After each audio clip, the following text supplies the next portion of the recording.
everyone. It's 12 noon East Coast time. It's Carm Capriato.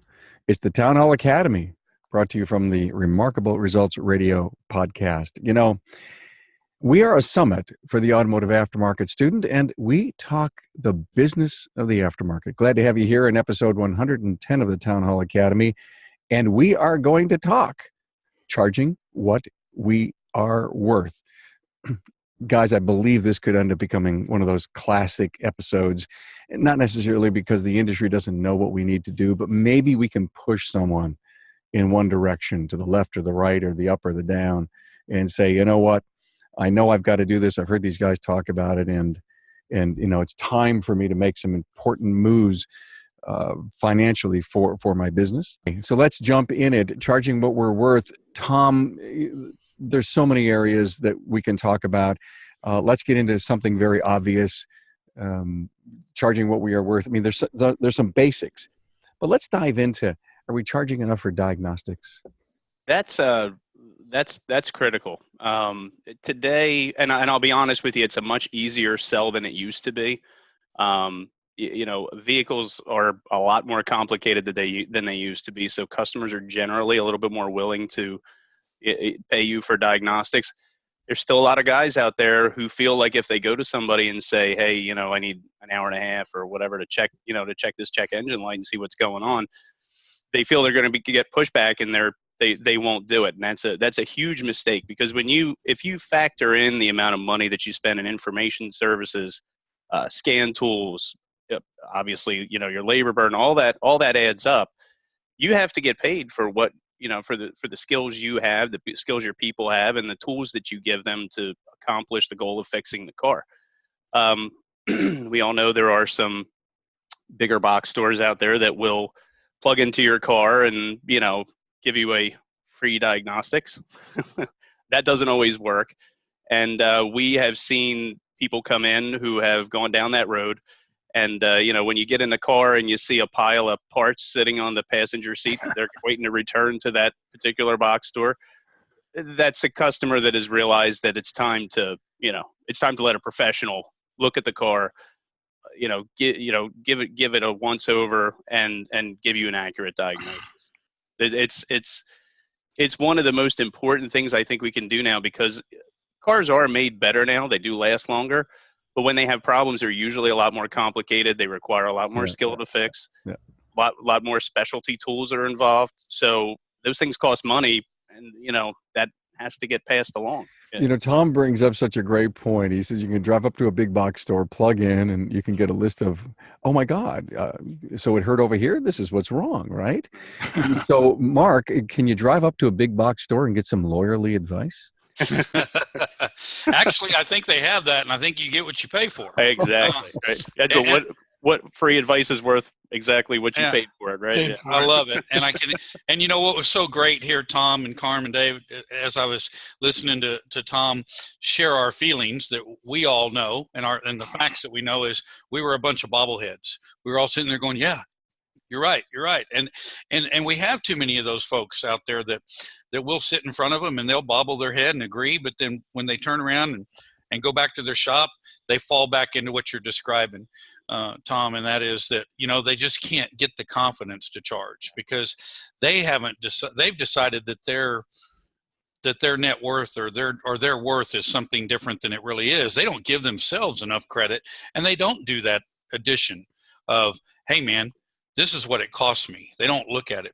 But one thing that you sparked a thought that I do, and that is when you talked about the big box store, going in and getting a diagnostic. I put an end to that in my culture a few years ago, and I make it plain and clear for everybody. I scan your car for free. No problem. I'll scan for your check engine light. I'll do that for free, just like the big box stores. But scanning and diagnosing are two different things. And, very much so. Yeah. And so full-heartedly, yeah. And I think that's a great tool. If you just say, look, you know what, we scan for free just like the big box store. The difference is we don't have an inventory of a bunch of parts that we've got some guy that hadn't been trained that's saying, well, maybe it's one of those 5 items. And I just go down that road and I teach my guys to go down that road. You're having conversation, you're speaking the truth, and B, you're educating them, which is part of what we are, is educating the public. Hey, Mark, in our case as well, I agree with you wholeheartedly. What we would do is call it a 10-minute preliminary inspection. And yes, we would scan that code. We would pull the code. We would discern if it was going to be into a level 1, level 2, or level 3 diag. If it was a simple just code, we'd pull a flow chart, go to the client. We'd explain, here's the tests that we need to run. And I like that word, tests. Mm-hmm. That's where we need to start. It's going to cost this much money to get started. And you can basically, by doing that, you can clarify with your customer if they really truly want to fix the vehicle. You almost qualify. You're right. You are think, qualifying them. Yeah, I think, like I said before, most customers are now used to that, and they understand that. Really, when you think about it, and it's funny how this all happened. I've been doing this a while, and we see, in the aftermarket, we're seeing cars that are a little bit older, but now we're starting to see, we do a lot of fleet work, so I see a lot of newer vehicles as well, but even a lot of the independents are starting to see these cars come in with all the infotainment systems in them and all that. And it's funny, for the longest time, these cars have been difficult to diagnose for a long time. They've been pretty complicated for a while. But once they put Wi-Fi and cellular service and, they had touch screens and stuff, people started, looking at that saying, whoa, these things are really, really complicated. I need somebody who knows what they're doing to do this. They have trouble setting up their Wi-Fi in their own house. How are they going to navigate through through fixing their car? And, that kind of technology really, I think, is going to help us move forward, when it comes to this and kind of propel the way people think of us to a more professional level, because they're going to realize that this is not just a guy on the corner who's changing oil and putting in spark plugs. These guys are like, they're like doctors, what they have to do for these vehicles. Yeah, hold that thought, everyone. That's so critical to what I want to talk about next, or at least get you guys to talk about. Hey, how many times has a customer said a new vehicle may look and smell nice, but the reality is that they come with seemingly endless monthly payments, higher license fees, and higher insurance premiums? So the better solution? Remanufactured components from Jasper means a new lease on life for your customer's trusted old friend. Thank you, Jasper, for supporting the Town Hall Academy and making it free for the automotive aftermarket. JasperEngines.com.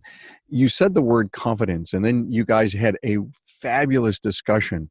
Confidence to charge. I mean, to me, there's the biggest takeaway in the world. Did you ever go to a doctor or a dentist or any other professional that didn't have the confidence to charge? Yes and no, but I'd like to go right back to that. You asked that question a minute ago.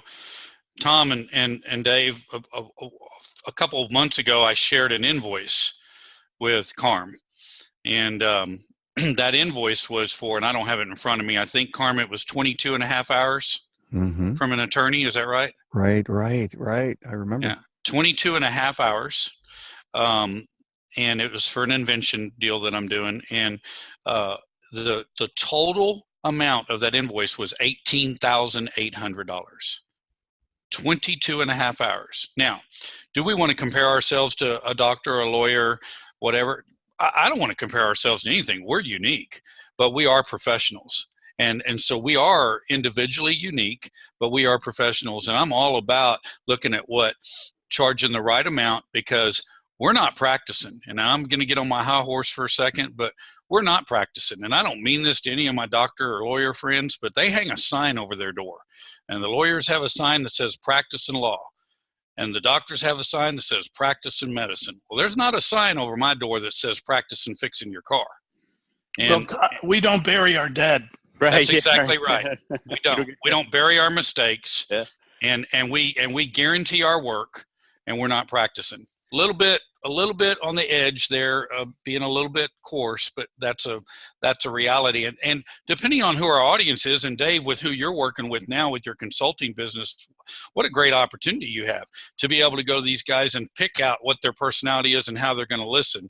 And you might be able to take that approach with them, where another guy, you may have to soften it in. But if we all find the way to find the confidence level of our peers and increase their confidence level, when it's valid, we don't want to build anybody up falsely, then we will get to a common labor rate.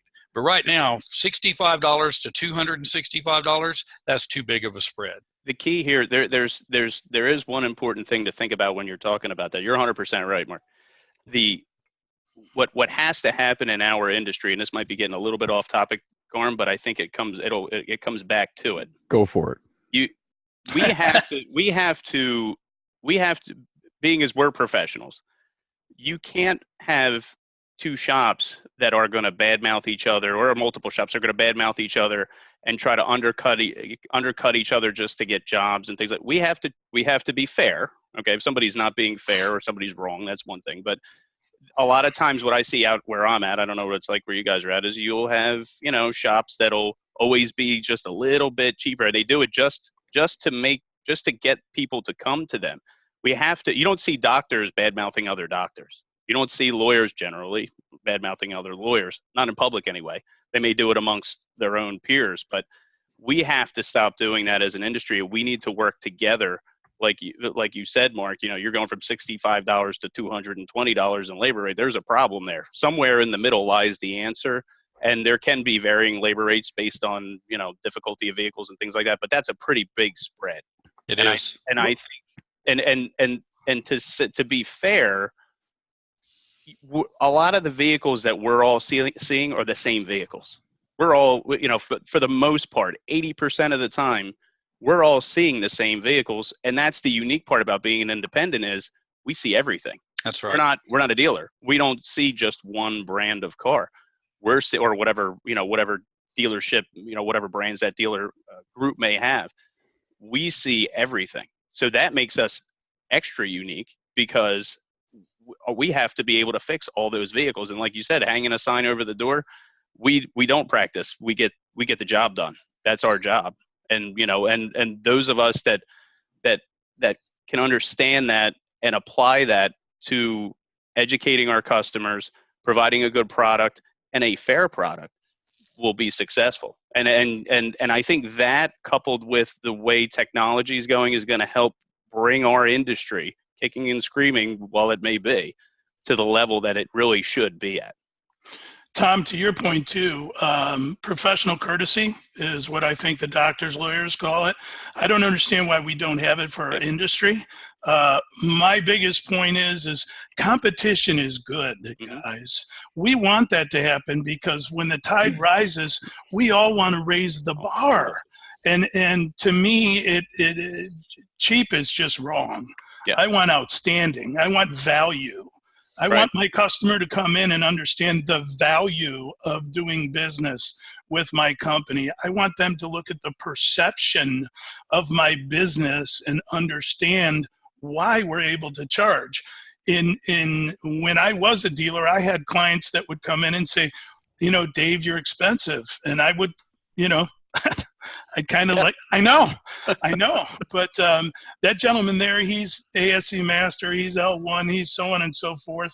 And I would mention, Mrs. Jones, we're always sending you value-added propositions. And as well, when you come in, if you ever had a problem, that there's no argument here. We're taking care of it. Mm-hmm. And she goes, Dave, I understand. That's why I do business with you. Yeah. So it's value, trust, perception. But you know what? That all starts with us. It starts with us. It starts with us going out of our way to make sure that we're providing the best product to the customer. And by doing that, I mean doing things like digital vehicle inspections, ASE certification, training on a regular basis. I was in a training class last night. I didn't get home until midnight, and I had 9 of my guys there, so they're, it starts with us. We need to embrace the fact that we are professionals and that what we do is very specialized. And when you really think about it, and the technician shortage definitely bears this out, there's not a lot of people that can do what we do. So that's worth something. That is really worth something. And by everybody trying to, move in the same direction, as you so succinctly put it, rising tide lifts all boats. So, Agreed. So, like perception, I just want to spend just a second on perception. I mean, people think perception is, hey, how's my building look from the outside? Well, in today's world, with our millennials and everybody, it starts with having a solid website. Okay, it starts with having great reviews. What is my Facebook presence in the area? What's my community involvement? Okay, these are all things that people perceive about our business and about us being professionals. To me, this is all part of what we need to do and change the mentality of our industry, because I think we're pretty awesome. And personally, and I mean, there's a lot of fantastic people. I had an awesome opportunity to be in Kansas City here at Vision, if I can say that. And there were so many of the independent folks sitting there and talking. It was awesome. I can and tell you, all from Facebook, talking it about looked like getting better. Talking about getting better. And one of the things was raising labor rates. I mean, how are you going to train? How are you going to afford it? How are you going to be able to pay that quality technician, let alone ADAS is here? How are we going to buy, any of the equipment, the subscriptions? We have to be in front of it, not behind it. Absolutely. I need to jump in real quick here. I was in the studio at Vision. Again, door open, everyone coming in to say hi and hanging out and discussing things. And we were into this training piece, and we were into discussing daytime, nighttime training, which we've covered on the show before. And so a business coach was in there, and he goes, I know exactly how we can solve the problem of daytime, nighttime training. And because every excuse you mount on the left-hand side of the page that says, listen, I can't let my guys go, but we also know that they're exhausted and tired at the end of the day, and their intake isn't as big.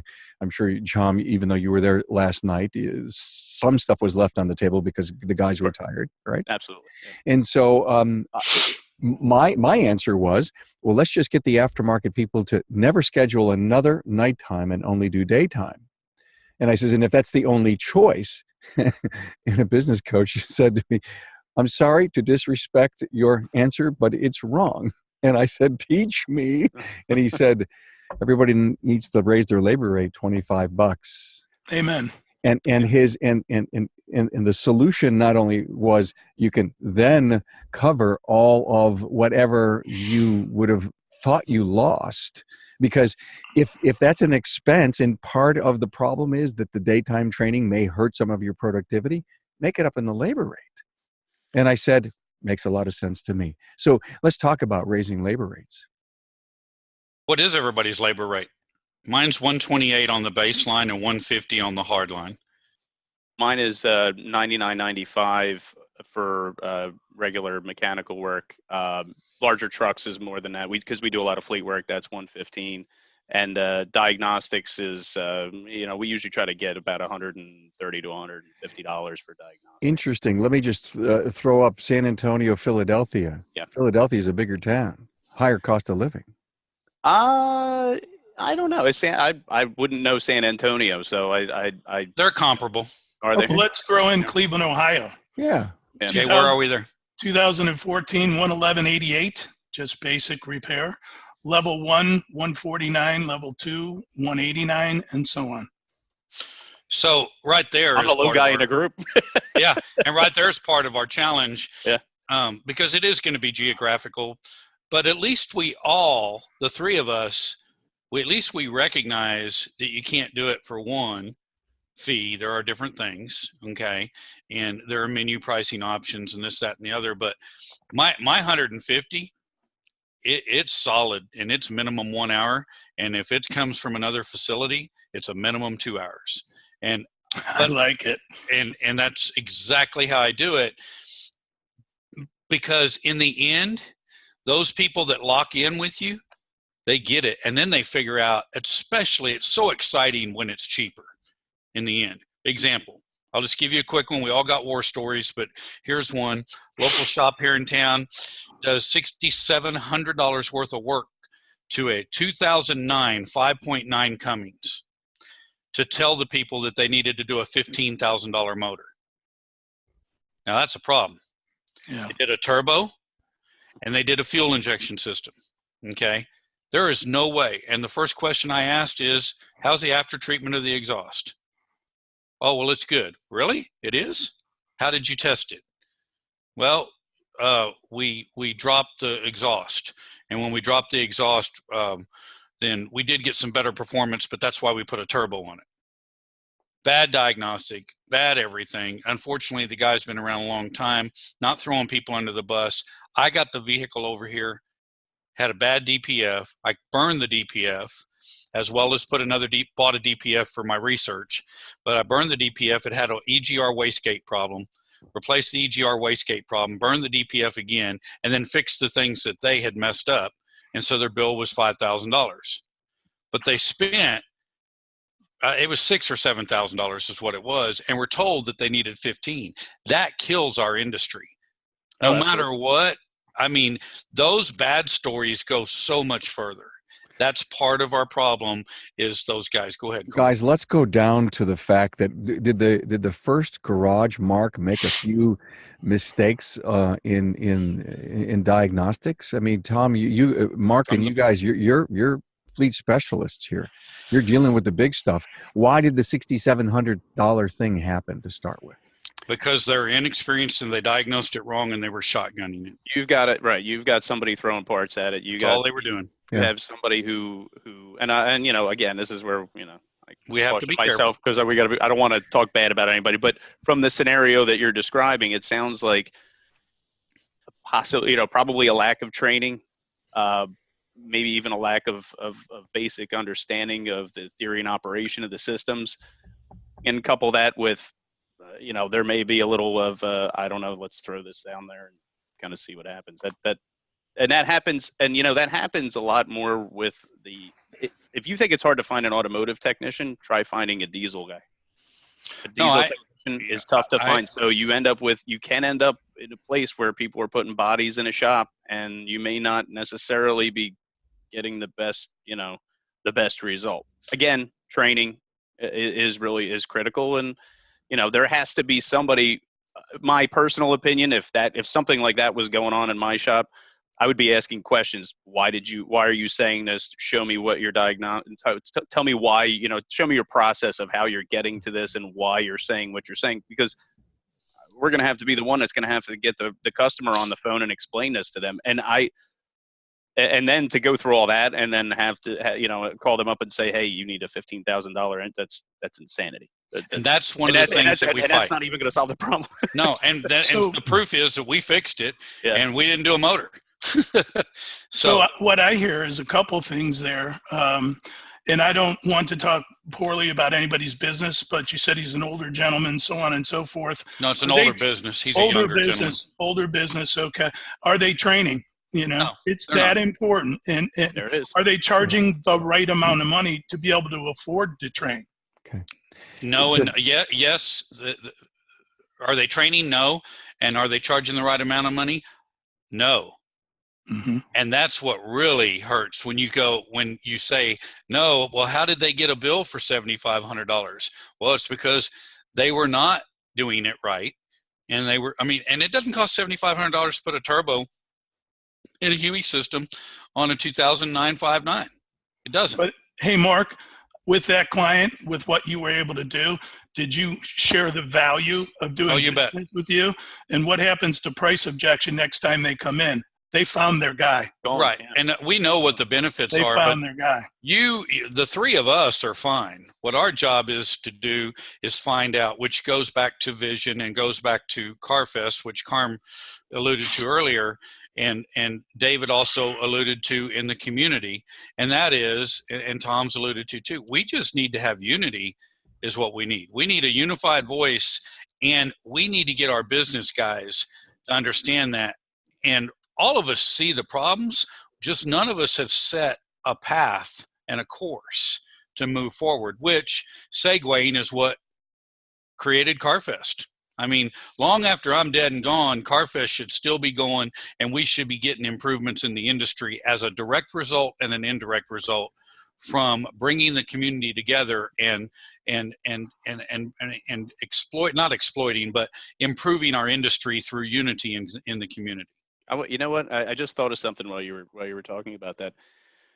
We're talking about not talking bad about somebody else's business, and you know, try to work together. You know, doctors collaborate with each other. You bet.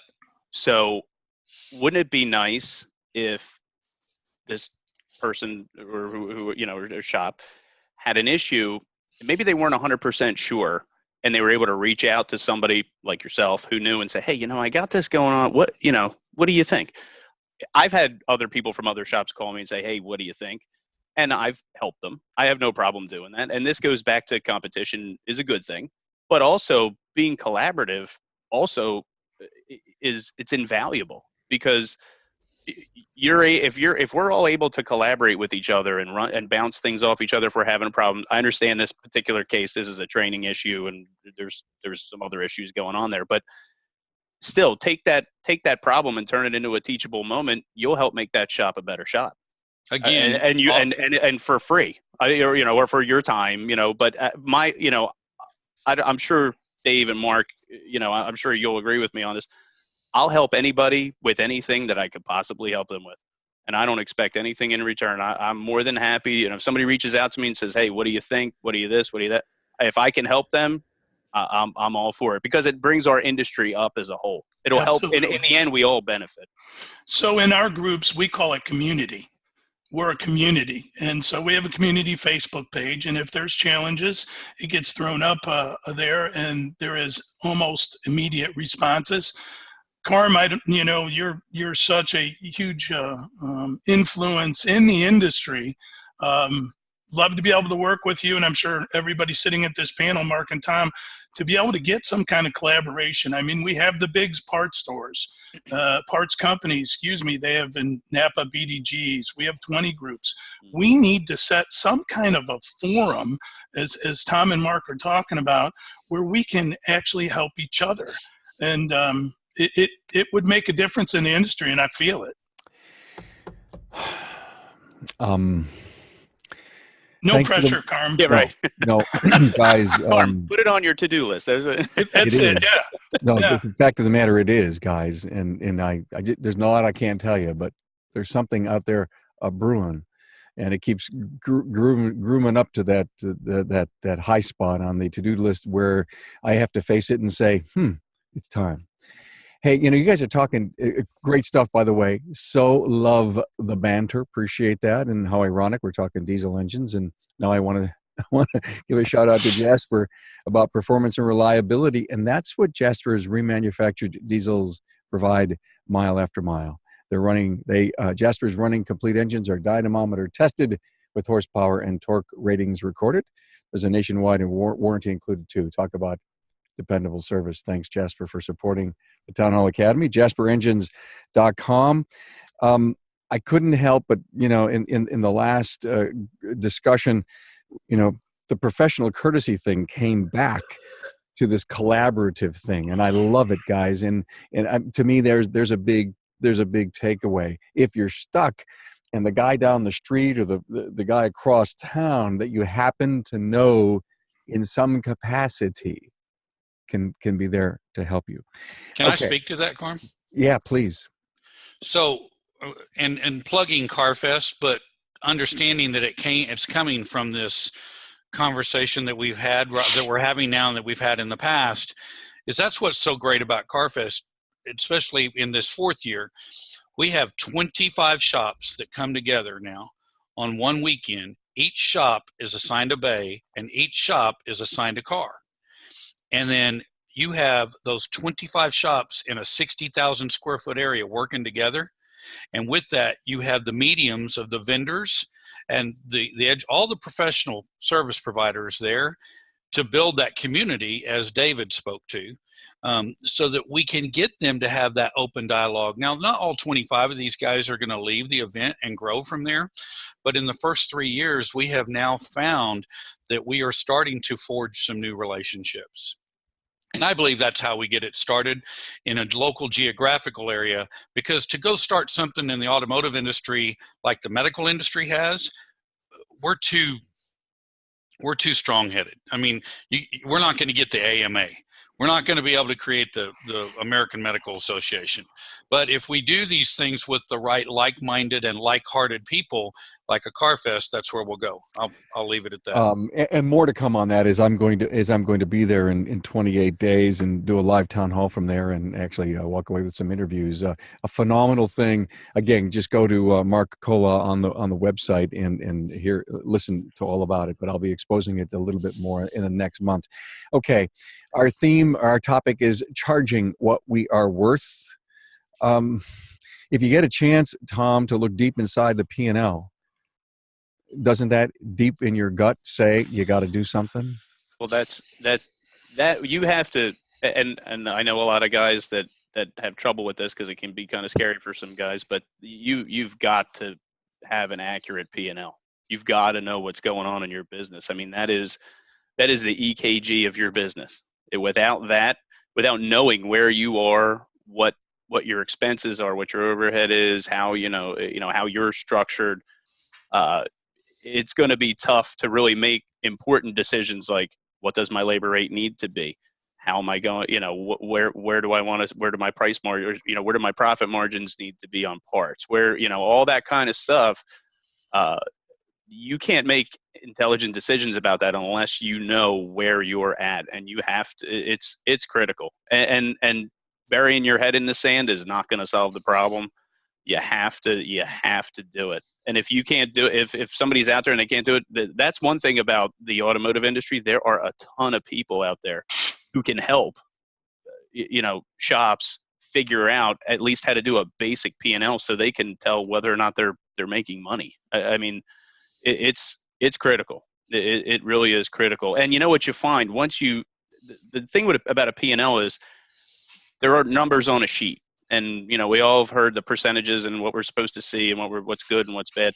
But, if you really take the time to dive deep into those numbers, you realize that they're not just numbers on a piece of paper. They actually tell a story. You can see places when you look at expense lines where, hey, why am I spending so much money here? Can I get a better, can I do better here? Can I do better there? Maybe I'm not putting enough money towards advertising. Maybe I should be doing more with, my CRM company. Maybe once you start diving deep into the numbers and you start figuring those things out, you can make some really powerful decisions that can totally transform your business. You're saying a ton there, Tom. Sorry. I really appreciate that. And one of the gaps that I believe that exists out there is that I've got all these numbers on the page. And Dave, maybe you can speak to some of this stuff. There's all my numbers. Oh my God, what do they mean? Am I on a track of industry standards? Number two. Right. And number three, oh my God, if I'm not, how do I fix it? You could look at 50 numbers, but there's only 3 that will make maybe the biggest difference for you. So in Repair Shop Tomorrow, our business that I consult with, we build what we call a business flowchart. And it's all directed through system, operation, and procedure. We have a manager sheet, a daily tracker, and then I have a product called Labor Profit Management. Sorry to plug, but we look at productivity, efficiency, and effective labor rates on the labor side of the business. So it is absolutely imperative that we can read a P&L and understand it. But if you look at your 8 critical KPIs, productivity, efficiency, effective labor rate, labor profit percentage, gross, net, and CSI, if you control those, your P&Ls usually look pretty good. But it needs to be done through system, operation, and procedure. And again, there's many coaching groups. I would suggest people get help if they need help. But, to manage the type businesses we do, to be able to afford the kind of technicians what we're going to need to pay them, to be able to tool the businesses correctly that we're going to need in tooling, and let alone make the kind of living you deserve, it's imperative that we have system, operation, and procedure. Amen. It's 100%. One of you mentioned earlier a perception. Here I'm getting value. I'm coming into this place saying, you know what? I come here, I pay a little bit more each and every time, but my experience is right. I trust them. It seems to be always fixed the first time. And if not, I've got this open dialogue with Tom and Mark and Dave to come in because they're going to make it right. But does making it right mean free, or do you know, because in this whole theme, charging what we are worth, do I believe I can come back and have the job done again for free, or am I told, hey, listen, you know, it's something else. This is going to cost. How's that dialogue work? Go ahead, Dave. Well, I was just going to say, you know, many groups talk about the 300% rule and so on and so forth. And we were always full disclosure. So we're going to explain what the customer needs all the time. It's not something we do to them. It's something we do for them. And in doing that, our whole point is to educate. And that's the whole thing that our advisors and jobs are, is to educate that client on what they need and the benefit of doing those services and how it's going to benefit them long term. And that, listen, we've all had times where we've had to take it on the chin, and you know, and do what we had to do, and there are those times. You know, I'd be lying if I said that those situations didn't exist, but you can make them very few and far between by, as Dave said, educating your customer from the start. A lot of times that stuff like that happens, Carm, you're dealing with a secondary issue that probably had the customer been educated properly during the first repair, like, hey, we need to do this before we can move on, you know, those kind of conversations, then the surprise level is lower, you know, and if you're speaking to your customers, and this goes really to your service advisors, whoever is actually interfacing with the customer, they've got to be able to translate that technical jargon into real world language for them. And they need to do it in an effective manner. And if they have to, relate it to something that they may understand in order to give them the best experience possible, number one, but also to have them understand that we can be dealing with a moving target at times. So, you know, it's that education part that really, really comes in handy.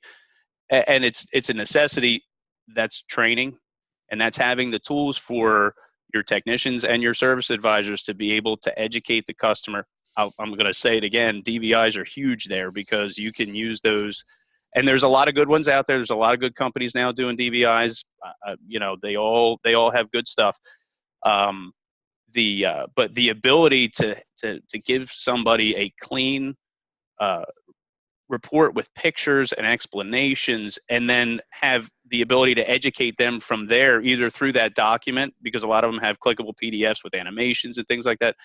Those kinds of things, not only are you educating the customer, you're also building trust. Absolutely. Because when you say, hey, Mrs. Jones, your car needs a motor mount, she doesn't know what a motor mount is. She doesn't know what it looks like. She doesn't know what a good one looks like, and she doesn't know what a bad one looks like. But I guarantee you, if you show her a picture of a bad motor mount, she'll know it's bad when she looks at it. You know, so that's where you can eliminate a lot of that. You know, a lot of your comebacks, or a lot of your problems where you have a secondary issue that needs to be resolved, and you know, have the customer not feel like, oh, they just misdiagnosed it the first time, or they only told me this much, and you know, now they said I need this, now I need that. Dave, Mark, do you agree that DVI is an anchor to being able to charge what you're worth? No. Okay. I'm not DVI. Okay. But I agree with DVI, but I don't believe it's an anchor. I believe it is one of the great tools, and it is a tool of moving forward. But I also believe that you know, just the explanation, I agree with everything that everybody's saying. It simply goes back to, as David says, it's systems, okay? And as Tom is saying, it's communication with your customer. And so those systems and communications, if you have the systems to communicate, and you communicate and do it in real world language where you can create an analogy, which is what we do. And then at the end of the work order, there's always a please note, a handwritten please note. I have a rule with my service writers and service advisors, because they are two different people, by the way. And I know that that's another whole topic for a show, but service writers and service advisors are two different people, and our industry needs to recognize that. But beyond that, what I have is you do not have a work order that has all these can push button things like, you got this can job and this can job. I make my guys type it out. Whatever you said needs to be in print. And so we have can jobs for oil changes and maybe 10 can jobs. The rest of it, as soon as they try and create one, I just hit a delete button and send it on down the road. I want them to type it out, and I also want them to type out, listen, we did this. It needs to come back in for a follow-up check because of these instances of other things we told you that we may have an issue with. And we're going to do a no-charge follow-up check that's going to take you 15 to 30 minutes to make sure that all those components are working as they should. Now, we can only put the ball in their court and go from there. But that's that last shot rule too. Yeah, but if you're using a CRM company and you're using your management software properly, you can at least have another opportunity, like you're talking about, to get that customer to address, if you will, to touch them. The value you're trying to give them. Whether they do it, you're 100% right, Mark. Whether they do it or not is completely up to them. But things like deferred work and in management systems, that's a huge opportunity if you're using it correctly, and if your CRM, whoever you're using for CRM, or if you're doing it yourself. We do it internal. Okay. So, whoever's doing it, you have a huge opportunity there. And again, we're providing value to the customer. My personal opinion, when you're reaching out to a customer for something like that, what you're saying to them subconsciously is, listen, I'm here to help you take care of your vehicle. I want to alleviate the burden of you having to worry about, did Mark say I needed brakes 3 months ago? Did he say I could make it 6 months or 9 months? I don't remember. You follow what I'm saying? So no, you're right. That's where I think we as an industry have a huge opportunity to build that trust and get and let people understand that, much like a doctor, I know we don't want to compare ourselves to doctors, but much like that, we're interested in the health of their vehicle and thereby their well-being as well. I agree with everything you said. Let me just run back to one point, though. What I was referring to is the specific about what Carm said about what happens when you have a vehicle that comes back and the customer thinks it's the same problem. Oh, yeah, right. And so what I'm talking about is you make sure that you cover that, as you said, but we do it in our manner with a note that is personal. That says, hey, remember what we said, and by the way, you need to come back. I wasn't talking about deferred work. Okay, I'm sorry, I misunderstood you. Yeah, very similar. Can I ask you a question real quick? Sure. Do you keep a copy? This is we're again off of the weeds a little bit. I'm just curious because that's an interesting idea, and I like the personalization there. But how do you document it in your management system so that 6 months from now you remember that you wrote that handwritten note on there? Do you keep a copy, a physical copy? It's not a handwritten note. It is an individually typed note. So it's an actual typed note. It's there digitally. It's there on the hard copy. It's there on their copy. I was thinking that's a neat idea. If you were doing it handwritten, I was like, that's pretty. No, what we do when we go over it is we just write a little thank you or a smiley face when we go over it at the counter with them. Right. That's the final hand touch, because you've already talked to them on the phone or however you've communicated. But when they come to pick the car up, that's the final piece. The last opportunity, 100%. Yeah. If I could just touch base, I agree with everything both you guys are saying. For me, DVI, it's not, they say a picture's worth 1,000 words. I think it's worth $1,000.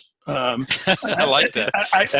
I really You're do. right. I mean, if you're going to be in our community, we stress DVI, and it's just something we have to have. But the real, I think, the sum of what we're talking about is the perception of what your customer sees from outside of the building, and then it's experience when they come in. Am I at the right place? DVI, are they up to the technology? Do they meet and greet me the same way every time? System, operation, procedure.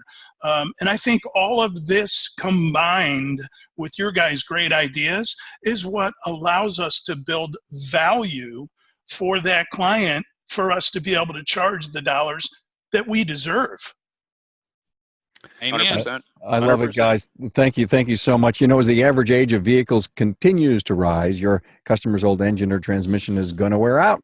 And when that day comes, Jasper will be the name to remember. Jasper's remanufactured products cost considerably less than a new vehicle, so it just makes sense to choose Jasper for your customers' drive train solutions. Hey, this was fabulous. Town Hall Academies go places I never expect. Thank you for bringing your drive and your energy to it. I'm going to ask you all to, do us, your final words. But I'm going to get in front of you and tell you, here's my takeaway. The word, the title was Charging What We Are Worth. That was our title today. My biggest takeaway is the word worth. It's, Tom, I think you mentioned it, the confidence to charge. And then I kept thinking, worth. What am I worth? I've trained, I took a big risk to become an entrepreneur, to run my place. What am I worth? And I started to think, am I worth my rate? We have worth as a business to the community and the things that we're trying to do, our cost of training and people and ad nauseum, what it costs to really run a great business today. And maybe that may move labor rates in the right direction. Maybe that'll give us, a greater relationship and the value perception that my rate's up here. Why? Because I'm worth it. Wasn't there a big commercial? What? Oh, was it L'Oreal? Yeah, because you're worth it. Remember the hair thing? Because I'm worth it. I don't have any hair. I'm trying to hold on to mine for as long as I can. And you've never obviously bought their product. Well, I think they sell it to ladies. Whatever. So my big takeaway was worth. So we'll go around the room. David, we'll start with you. Sure. I think that we need to help the industry move forward as quickly as possible through perception, education, and what we teach is a business shop flow. And it's from system operation procedure to your online presence to everything. So the perception of your business is something that client wants to come in and trade with you. Thanks, Tom. I would say don't be afraid to charge what you're worth. Understand the time and the effort and the money that has gone into creating your own business and how proud you should be of that. And don't make yourself feel like you're not worth what you are worth. And don't be afraid to collaborate with other people. I think that's one of the biggest things that we need to do. And it's a way that we can all help each other, bring each other along. Join an organization, join a 20 group, if you're an auto care, join a business development group. Get involved with your fellow shop owners, and you're going to find when you do that you'll learn a lot, first of all, and you'll become a better shop for it. So, thank you for that blueprint. We talk about that all the time. Yet there's probably 190,000 shops out there that need to hear it over and over and over. We got to drag them over the line. Who said that? And okay. So I'll continue to do this until everybody's on the ship. All right. Amen. Is that okay? Sounds good to me. Absolutely. Hey, Mark, I'll let you give us the final word. Well, I would wrap it up with saying I agree with everything that everybody said, Tom and Dave, and also your coaching through this, Carm. And what I'm about to say, each one of you has already said without using the word. But to your point, Carm, about saying it over and over again, or whoever else said, drag them across the line. I have 4 core values that I know you guys have, and they're going to cross over. And my core values are community, education, excellence, and integrity. And I think when you take the integrity piece and you base everything and bounce everything off of that, then you will find a way to charge what you're worth. If you bounce everything that you guys have talked about off of the board of integrity, then I think that we'll get there. Now, how we get that done with the other 190,000 shops, we'll leave that up to you, Carm. Another item on your to-do list, Carm. I am working on it. Oh my God. Thank you so much. Tom Palermo, Preferred Automotive Specialties in Philadelphia, PA, and a former Napa ASE Technician of the Year 2015. David Justice, President, repair shop of tomorrow. They've all been on the show, so if you want to hear more from these guys, just type in their last name. And when we do the show notes page, this whole thing will release, the video and the audio will release in the World Wide Web next Wednesday. And you go to the show notes page and you click, let's look at their bios and click listen to their previous episodes. Here will automatically link all of them. And of course, thanks to Mark Koloff from Seymour's Garage, San Antonio, Texas. Have a great weekend, gentlemen. Thank you. Thank you so much. Thanks for all you do, Carm. Thank you, guys. Thanks, everybody. Bye now. Bye-bye.